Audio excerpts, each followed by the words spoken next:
Orang paling kaya, kekayaannya akan ditinggalkan. Orang paling tinggi jabatan, jabatannya akan diletakkan. Orang paling pintar, kepintarannya akan disimpan.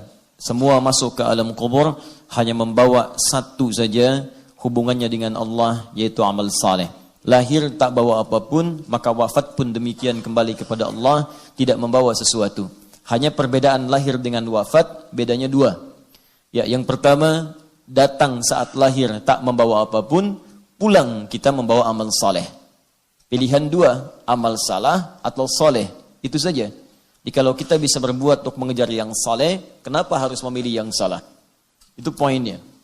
Kemudian yang kedua, saat lahir itu kita menangis dan orang-orang sekitaran kita tertawa menyambut kita. Kita ditertawakan saat kita menangis. Anda bayangkan, kita lahir menangis, orang sekitaran kita tertawa. Maka saat kita pulang nanti, mesti ada beda antara lahir dengan wafat. Jadikan kita yang tertawa dan mereka yang menangis melepas kepergian kita. Itulah perbedaan antara lahir dengan wafat. Jangan sampai serupa. Lahir kita nangis, mereka tertawa. Lahir kita tak tertawa, mereka menertawakan kita. Itu yang paling berbahaya. Karena itu bertakwalah kepada Allah Subhanahu wa taala, selalu belajar dari setiap kehidupan, baik yang hidup atau yang wafat, untuk memetik amal soleh dari perbuatan itu. Itu yang dimaksud Quran surah ke-67 Al-Mulk ayat yang kedua itu. Itu yang dibacakan oleh kita setiap akan tidur, supaya dengan manfaat ayat-ayat itu kita pelajari di dunia, membawa cahaya saat kita kembali ke alam akhirat melalui alam kubur kita. Walladzi khalaqal mauta wal haya liyabluwakum ayyukum ahsanu amala. Dialah Allah yang telah menciptakan kematian dan kehidupan untuk menguji yang hidup itu, siapa yang bisa belajar dari peristiwa kehidupan dan kematian untuk meningkatkan amal solehnya.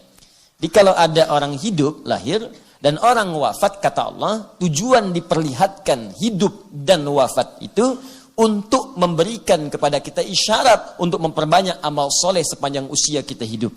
Itu poin besarnya. Jadi kalau ada kehidupan, lihat, oh baru lahir nih, 12 September 2019. Baru terlahir, kita sudah 40 tahun. Nah, yang lahir ini masih bersih.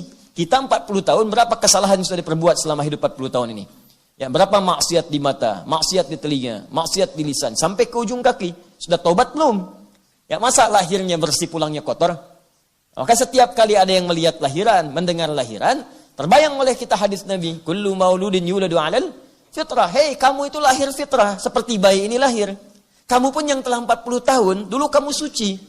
Saat kamu lahir, kamu bersih. Malu dong, datang bersih, pulang bawa dosa. Datang bersih, pulang kotor. Allah kirimkan kita ke rahim dunia ini dalam keadaan bersih. Masa pulang-pulang banyak bawa kotoran? Maka dari itu setiap melihat orang lahir, ingat kita pun pernah dilahirkan dengan situasi serupa. Ingat kita pun pernah dalam nilai yang sama, yaitu putih, bersih, tanpa noda. Jangan sampai pulang dalam keadaan maksiat. Karena itu setiap mendengar kelahiran, syukurnya dibuktikan dengan bentuk taubat kepada Allah Subhanahu wa taala untuk memperbaiki diri. Itu poinnya. Yang kedua, diperlihatkan orang wafat, diperlihatkan, diperdengarkan, ya, tampak kemudian dalam berita, di media sosialnya, ya, dalam elektroniknya, terlihat, terdengar, nampak. Apa hikmah semuanya itu? Liyabluwakum ayyukum ahsanu amala. Lihat siapa yang wafat. Ketika dia meninggalkan banyak karya, banyak amal-amal kebaikan, maka pantulkan itu ke dalam kehidupan kita. Kalau saya pulang nanti bagaimana? Itu poinnya. Beliau ini pulang, yang ngantarkan banyak. Yang nangisi banyak. Nangis dalam arti kemudian merindukan amal solehnya. Yang nangis banyak. Yang ngantarkan banyak. Yang nyolatkan banyak. Yang jenguk banyak. Besok kita pulang, serupa enggak dengan kita? Maka ketika yang demikian sudah kembali kepada Allah, tersisa kita, maka manfaatkan sisa hidup kita itu untuk mengumpulkan amal soleh, sehingga mendapatkan kemuliaan yang serupa dengan orang-orang yang telah mendahului kita. Itu poinnya. Itu yang dimaksud Quran surah kedua, Quran surah ke-67, ayat yang kedua. Dan di sini menarik teman-teman sekalian. Saya tanya pada Anda semua. Kita ini saat ada di muka bumi, wafat dulu baru hidup, atau hidup dulu baru wafat? Wafat dulu baru hidup. Di antum kemarin wafat, sekarang hidup. Normalnya hidup dulu, baru wafat. Gak ada orang wafat dulu baru hidup. Gentayangan namanya. Bang. Siapa? Saya bang. Sate 200 tusuk. Sudah, nggak ada. Orang hidup dulu baru wafat, nggak ada wafat baru hidup. Ya, tapi pertanyaannya, kenapa di ayat ini kematian didahulukan dibandingkan kehidupan? Walladzi khalaqal mauta, wafat, wal hayat hidup.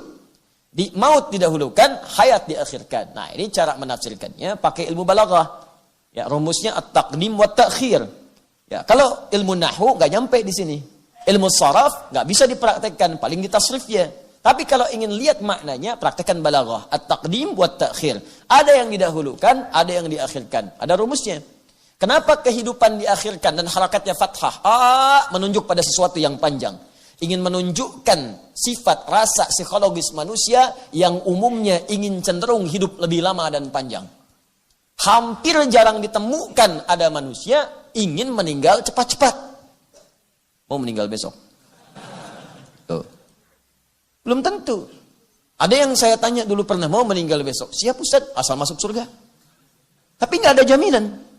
Dan kenapa maut didahulukan dibandingkan dengan hayat kehidupan? Maut didahulukan untuk memberikan penekanan kepada kita. Jangan-jangan kita merasa hidup masih panjang, ternyata maut datang lebih cepat dari apa yang kita duga.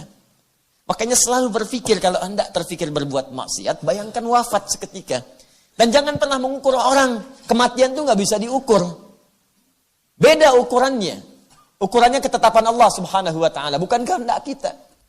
Ustaz tuh usianya kayaknya udah mendekati bau tanah tuh, ya. Nah, dia bau tanah, ente bau kuburan, ya. Kita nggak tahu siapa yang duluan. Ya, paham ya?